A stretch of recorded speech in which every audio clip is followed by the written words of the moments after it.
Je passe la parole à Monsieur Ewald. Oui.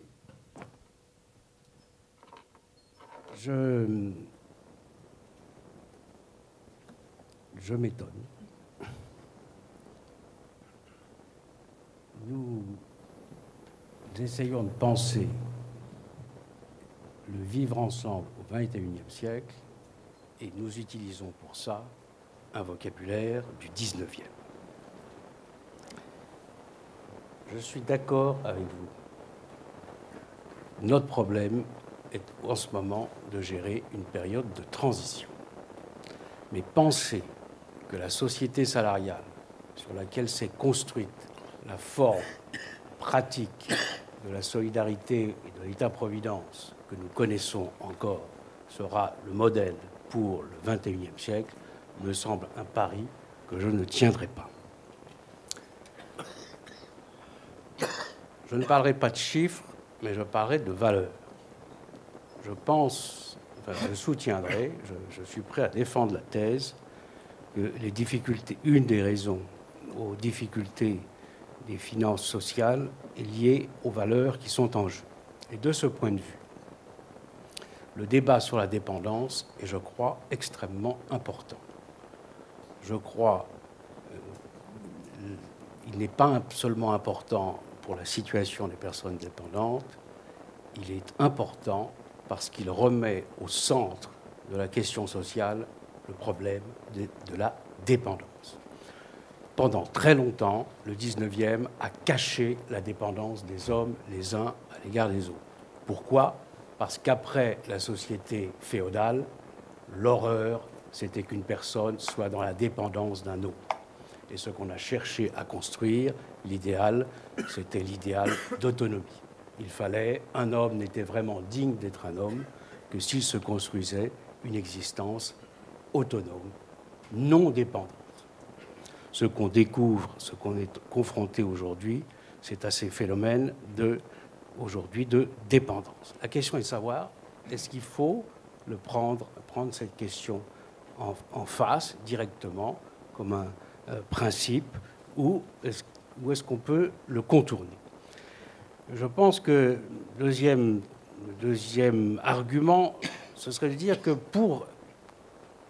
dans la société salariale, qui est une société de dépendance, lorsqu'on a voulu traiter à la fois, donner des droits, enfin plutôt libérer, satisfaire, protéger contre certains risques, on l'a fait pour maintenir la dignité de cet homme qui ne devait pas être dépendant, on l'a fait par la création de droits sociaux. Mais en réalité, l'idéal d'autonomie a été gommé, s'est substitué un autre principe, qui est celui de la libération du besoin. Comme vous le savez, c'était le but de guerre des Alliés pendant la Seconde Guerre mondiale.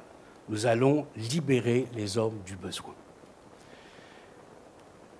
Comment on les libère du besoin, en particulier par l'État-providence et en leur donnant des droits de tirage, c'est-à-dire en fait libérer les besoins, c'est en particulier avoir la possibilité d'acheter par des prélèvements sociaux des devoirs en fonction desquels ces besoins étaient jusqu'alors gérés. La question est de savoir, c'est pour ça que la dépendance me semble une question fort importante, si face à une telle situation, cette problématique de la libération des besoins est tenable. Est-ce qu'on peut, dans le rapport de soins qu'une personne doit à un autre, prétendre trouver un mécanisme qui l'en affranchirait ?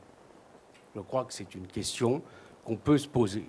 Et si on poursuit ce raisonnement, alors on pourra peut-être dire qu'au contraire, ce type de relations, qui sont des relations, comme on l'a dit au début de cette réunion, fondamentales dans la société, on ne peut pas prétendre s'en libérer.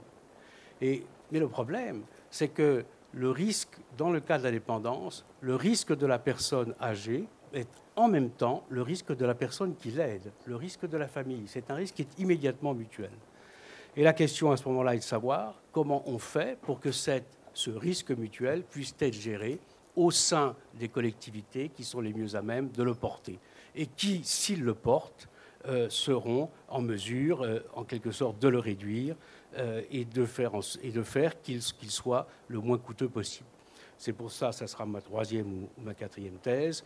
Je propose qu'en matière de dépendance, au lieu de proposer, de faire la promesse qu'on va pouvoir libérer les citoyens de ce risque, de cette charge, au contraire, on doit s'organiser pour faire que la société aide ceux qui sont confrontés à cette situation, c'est-à-dire non seulement les personnes dépendantes, mais celles qui les aident, à pouvoir assumer le risque.